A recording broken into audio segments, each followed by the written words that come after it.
రామారావు సావిత్రి నటించిన ఆత్మబంధువు ఈ సినిమా గురించి ఈరోజు ప్రత్యేకంగా ఎందుకు చెప్పుకుంటున్నామంటే ఈ సినిమా రిలీజ్ అయ్యి 52 సంవత్సరాలు పూర్తయింది.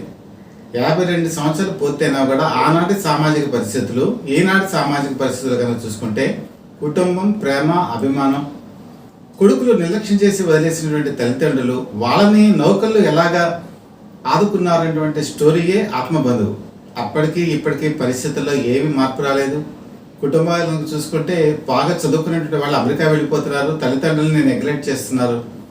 ఈరోజు ఓల్డేజ్ హోమ్స్లో చేరినటువంటి తల్లిదండ్రులు ఎంతోమంది ఉన్నారు. వాళ్ళ కన్నీళ్ళు గాథలు కనుక చూసుకుంటే మనం ఈ ఆత్మబంధువు మన ప్రేక్షకులకి తెలియచేయాలనే ఉద్దేశంతోనే ఈరోజు ఈ కార్యక్రమం చేయడం జరుగుతోంది. ముఖ్యంగా మానవ సంబంధాలు అనేది చాలా ముఖ్యం. ఇది ఎప్పుడైతే మనిషి కోల్పోతాడో డబ్బు ఎంత ఉన్నా సరే చివరికి అక్కర రాదు, ఆదుకోదు. ఇది ప్రతి ఒక్కళ్ళు తెలుసుకోవాల్సినటువంటి ఒక సత్యం. అయితే ఆత్మబంధువు విషయానికి వచ్చేప్పటికి 1962వ సంవత్సరంలో ఎన్టీ రామారావు ఒక విచిత్రమైన పరిస్థితి ఎదుర్కొన్నారు. ఎందుకంటే రక్త సంబంధమైనటువంటి సినిమాకి వచ్చేప్పటికి ఇందులో అన్నా చెల్లిగా ఎన్టీ రామారావు సావిత్రి నటించారు. మొట్టమొదటి అక్కినేని నాగేశ్వరరావుని అడిగారు. అడిగితే నీ చెల్లిగా మరి నటిస్తే మా ఇద్దరి మధ్య హీరో హీరోయిన్లుగా ఉన్నటువంటి సినిమాలు దెబ్బతింటాయి అనేటువంటి భావంతో అక్కినేని నాగేశ్వరరావు ఈ సినిమా చేయడానికి నిరాకరించారు. అయితే ఎన్టీ రామారావు ముందుకొచ్చి రక్త సంబంధం చేశారు. అది సూపర్ డూపర్ హిట్ అయింది. అయితే ఈ సినిమాకి ముందు గుండమ్మ కథ రిలీజ్ అయింది. గుండమ్మ కథ సూపర్ డూపర్ హిట్. ఇందులో ఎన్టీ రామారావు సావిత్రి భార్య భర్తగా నటించారు. తర్వాత రిలీజ్ అయినటువంటి సినిమా రక్త సంబంధం. రక్త సంబంధం ఇంపాక్ట్ ఎంత పడిపోయిందంటే ఆ రోజు సొసైటీలో ఒక అన్నా చెల్లెలు ఎలా ఉండాలి అనేటువంటి ఒక బంధాన్ని చాలా అద్భుతంగా ఈ సినిమాలో తీశారు. కన్నీళ్లు పెట్టుకున్నటువంటి ప్రేక్షకుడు కూడా ఆ సినిమా థియేటర్లో ఎవరు లేరు అప్పట్లో. చాలామంది ఓల్డ్ జనరేషన్ వాళ్ళకి దీని గురించి తెలుస్తుంది, ఈ జనరేషన్ వాళ్ళకి తెలియదు.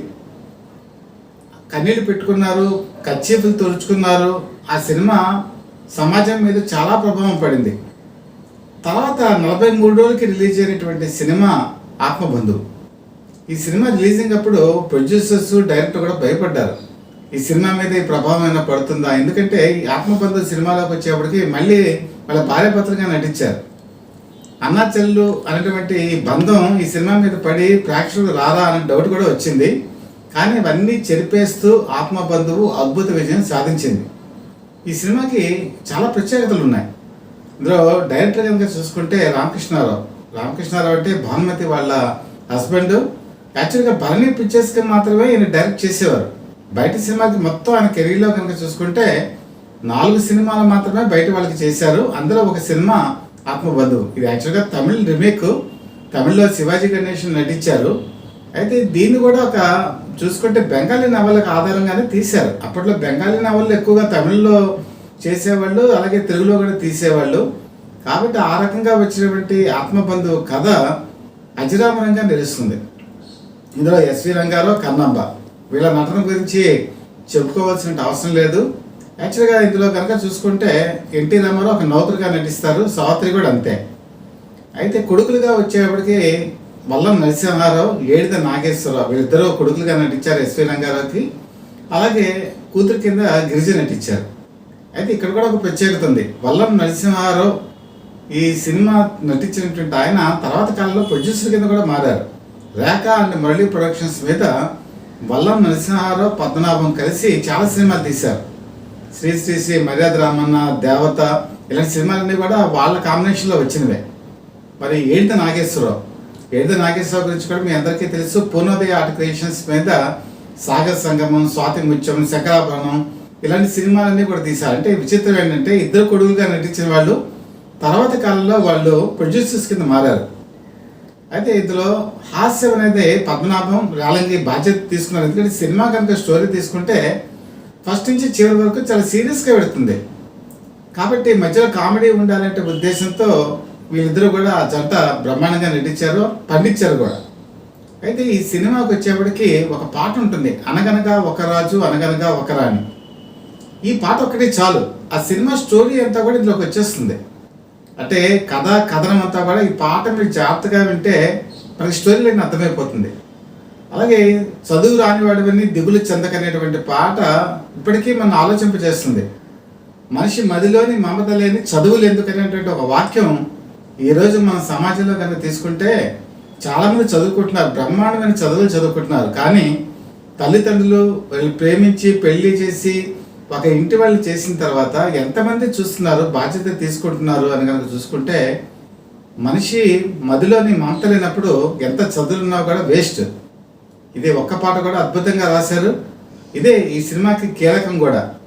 సినిమా స్టోరీ కనుక చూసుకుంటే అసలు ఎందుకు పనికిరాని వాడు, ఏమీ చేయలేడు అనేటువంటి ఎన్టీ రామారావు నౌకరుగా ఉంటూ మరి ఆ తర్వాత కాలంలో మరి ఎస్వి రంగారావుని, కన్నామని వాళ్ళ కొడుకులు వదిలేసి కూతురు వదిలేసిన తర్వాత ఆ బాధ్యత తీసుకొని ఆ కుటుంబాన్ని చక్కదిద్ది ఎలా కలుపుతాడు అనేటువంటి స్టోరీయే ఈ సినిమా.